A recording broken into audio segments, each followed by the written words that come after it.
Maya po oras kabaler. Kaya daming mabilog ang pwersa ng GNN TV 44 pag yela rin makapanahon at lokal istoryang dapat yung abalo, kapamilataning garantisado, kumpleto ang pambalansing informasyon. Ore ni pura balita may kalap ining Miyerkules, November 5, 2025. Yaku po ibeniginto at iti ing News Force, Pampanga. By status quo ante ordering te paluwaling Supreme Court king Sigalot king posisyon ng alkalde king Tarlac City ay ning balita.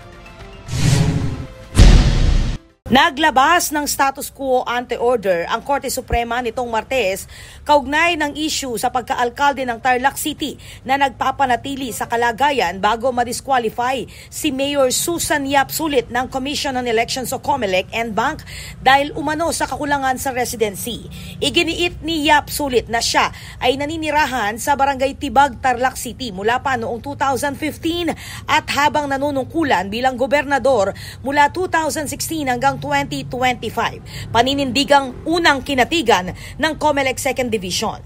Matapos siyang ideklarang kwalipikado, tumakbo at nanalo si Yap Sulit sa halalan at nakakuha ng 101,067 votes laban kay Vic Angeles, ama ni Vice Mayor Katrina Therese Angeles at asawa ni Tarlac Representative Christy Angeles. Ayon sa Office of the Spokesperson ng Korte Suprema, tinutuligsa ng inihaing petisyon for certiorari ni Yap Sulit ang COMELEC resolution na inilabas noong October 22, 2025 na nagdi-disqualify sa kanya bilang alkalde ng lungsod. Ako po, Patricia Mamangon para King News Force Pampanga. Balitang tutuking balen, susunod.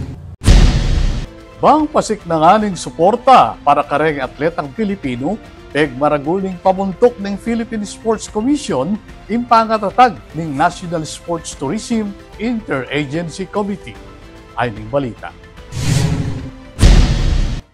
Ibinahagi ni Philippine Sports Commission o PSC Chairperson Pato Gregorio ang pagtatatag ng National Sports Tourism Interagency Committee o NSTIAC sa November edition ng Kapihan Forum ng Pampanga Press Club o PPC na ginanap sa Swiss Hotel Clark.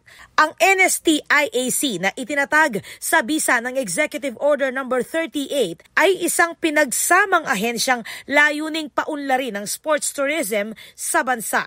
Pinamumunuan nito ni Gregorio, katuwang ang Department of Tourism o DOT bilang Vice Chair at binubuo ng mga kinatawan mula sa Department of the Interior and Local Government o DILG, Department of Budget and Management o DBM, Tourism Infrastructure and Enterprise Zone Authority o TIEZA at Philippine Amusement and Gaming Corporation o PAGCOR. Alam niyo po, lahat ng programa ng sports sa Southeast Asia, lahat po ng magagaling sa sports sa Southeast Asia, lahat po ng magagaling sa tourism sa Southeast Asia, ang number one campaign nila, strategy nila sa tourism, sports. Layunin ng NSTIAC na itaguyod ang Pilipinas bilang premier sports destination sa Asia, magbukas ng trabaho, hikayatin ang pamumuhunan, pasiglahin ang lokal na ekonomiya at mapaunlad ang infrastruktura sa turismo. Ayon kay Gregorio, nakahanay ang mga programa ng komite sa Philippine Development Plan 2023 to 2028 na kinikilala ang global engagement sa sports bilang paraan upang mapataas ang imahe ng bansa sa pandaigdigang antas. Sa forum, pinuri rin ni Gregorio ang Pampanga bilang isang lumalakas na sentro ng sports tourism sa bansa, lalo na sa pagdaraos ng iba't ibang pambansa at international na paligsahan sa rehiyon. Ako po, Patricia Mamangon para King News Force Pampanga. Balitang tutuking balen, susunod.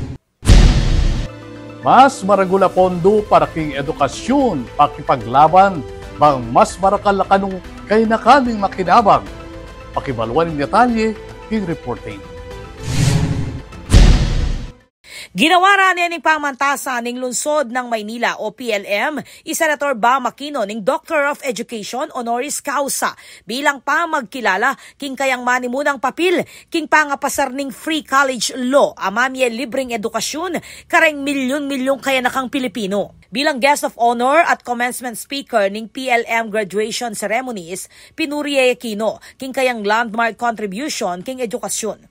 Agpang kang Attorney Edward Serapio, chairman ng PLM Board of Regents, karapat dapat Aquino king amanuang galal, uli ning kayang maragul, aambag at kontribusyon king panyulong ng edukasyon bilang estudyante, youth leader at mambabatas.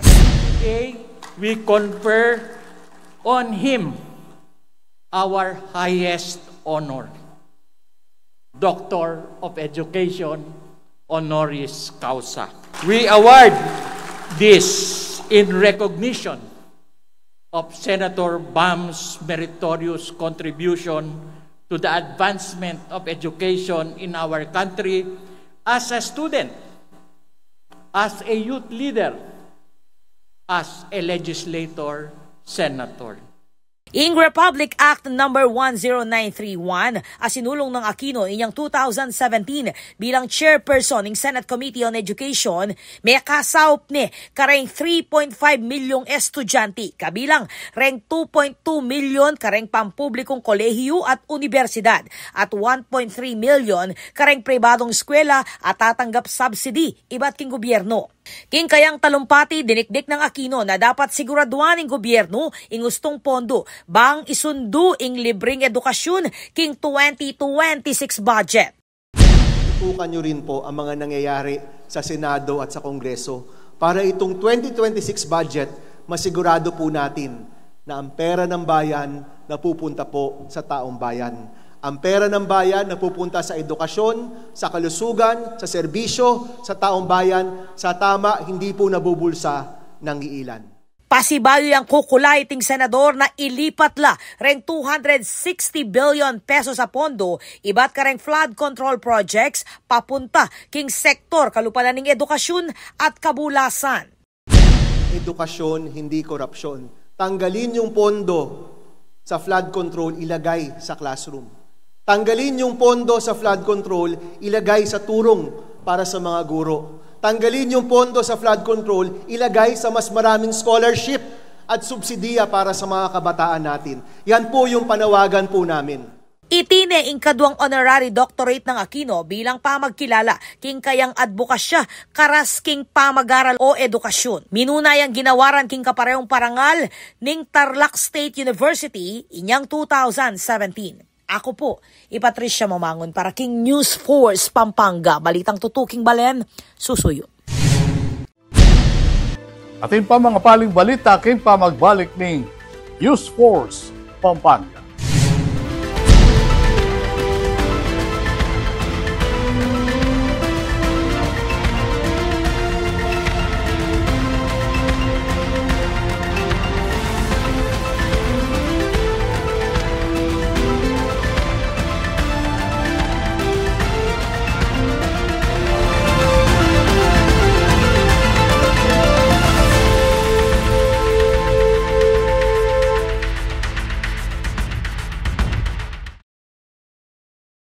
Babiya ko po yung Maya pa oras keng GNN TV 44 Pampanga, king karelang kadwang pulot adwang anibersaryo. Ing GNN TV 44 o ing dating Infomax Channel 8, amibayit keti king Ciudad San Fernando inyang 2003, ing Menimuna at Anggangeni, manatili king pamamaya makabaldugan at maulagang balita para karing kapangpangan gamit ing amanong siswan.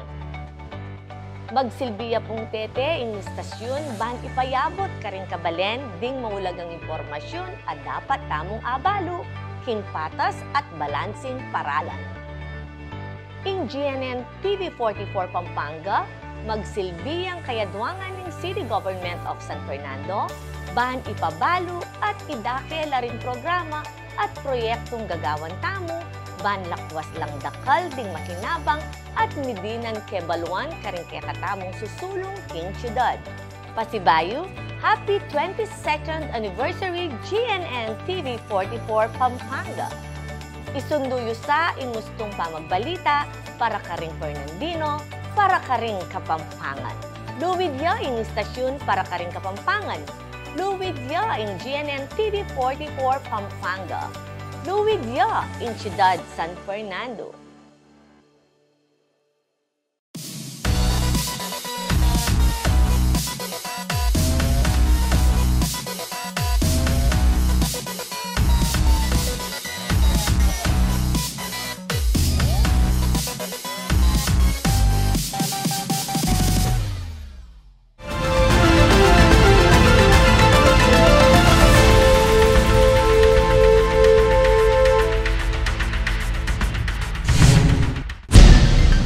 Deni pa rin balit ang dapat tamong tutukan. Ing sala ning Pasko akit king Nepo Center. Iyan ing pagmaragol ning JDN Realty king pamagpasinaya king umpisa ning Kapaskuan. Ay ni report. 5, 4, 3, 2, 1!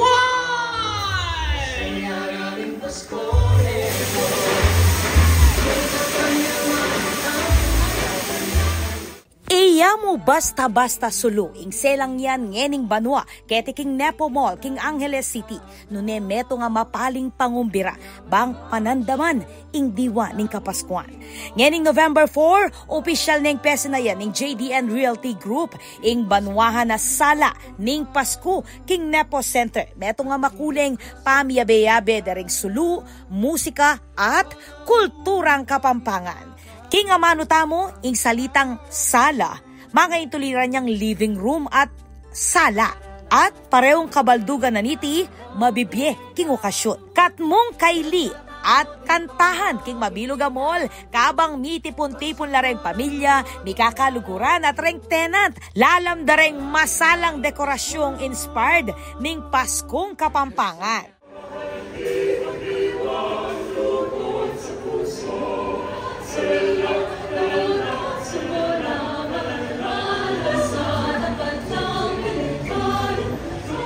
Agpang kang JDN Realty Group Chairman Arnie Valdez, iya mo iti simpleng lighting ceremony.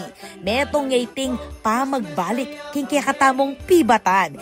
Ing Nepo Center, ameging sandalan balang Pasko, simbolo ning tiwala at pamisasan metong ning komunidad. First of all, siyempre dapat masaya yung Pasko.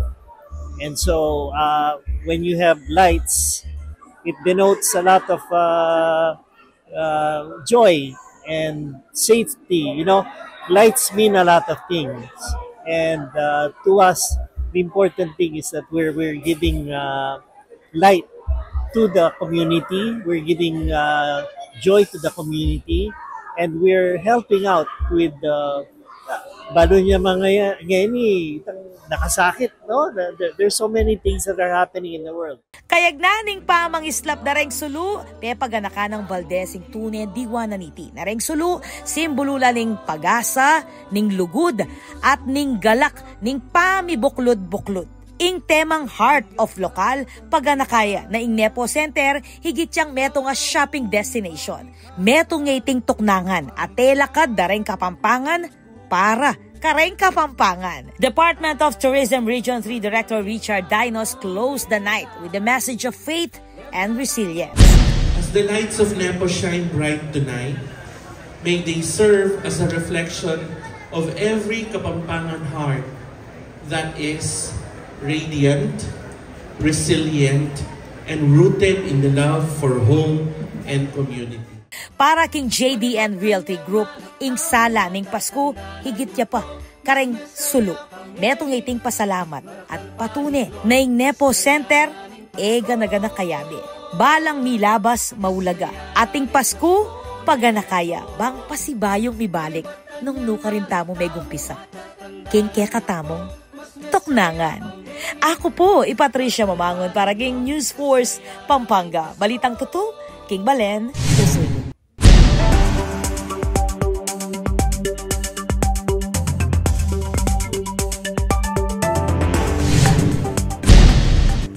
Kaya katamo pakibaluan ibili ning panahon king lalawigan, kilo ning 24 oras.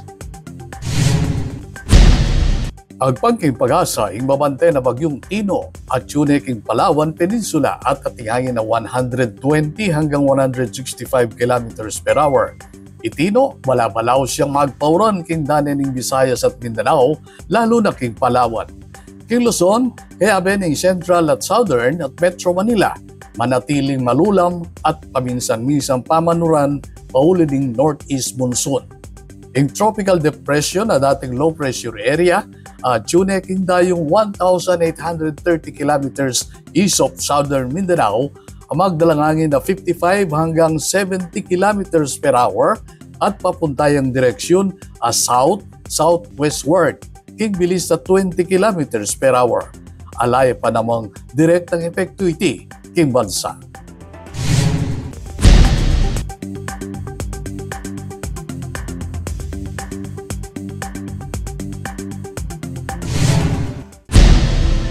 Kabalen maging party kakimpa magbalita kay News Force Pampanga. Na anumang kaganapan, isyo reklamo king kayo lugal, malyari mong ikwento isumbong, kapamilatan na rin numero mayakit, king kayo screen. Malyari mo namang mag-post, king kaming Facebook account. 50 days na mo, bayo datang yung Pasko kabalen. Nyae mo kakalingwan, ngayon pa mo manisip na kang pamye, karin ka monita mo, o kaya naman, karin dinan mong king exchange gifts. Panalakaran ng News and Public Affairs TV, GNN TV 44, dinan kayong mata sa kalidad, nino ka na pa magbalita, bilang panatang serbisyo, karin sa Blang Kapampangan. I'll venue lang ining Miyerkules, ring may kalapa istorya, ketiking probinsya. Yako po ibeniginto at ini ing News Force Pampanga. Balitang tutu, Kim Balen, susunod.